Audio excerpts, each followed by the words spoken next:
لما اتسأل اللاعب البرازيلي روبرتو كارلوس عن أفضل أفريقي واجهه في حياته، كانت إجابته هي عن النيجيري جاي جاي إيكوشا. جاي جاي إيكوشا لعب في الدوري الفرنسي والدوري الألماني وكمان الدوري الإنجليزي. إيكوشا كان من اللعيبة المهريين جدا ومن أفضل اللعيبة المهرية اللي جت في تاريخ أفريقيا. جيجي أوكوشا لعب مع نادي انتراخت فرانكفورت الألماني، وبعد كده انتقل لنادي باريس سان جيرمان في فرنسا. وكان بعد تألق كبير جدا مع باريس سان جيرمان انتقل لنادي بولتون في انجلترا.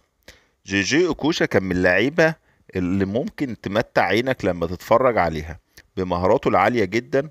وفعلا روبرتو كارلوس كان عنده حق انه من افضل اللعيبة اللي جت في تاريخ افريقيا، ومهارته العالية جدا اللي بتشبهه بلعيبة كتير من اللعيبة البرازيليين. قول لنا في التعليقات لو تعرف لاعب افضل من جاي جاي أوكوشا.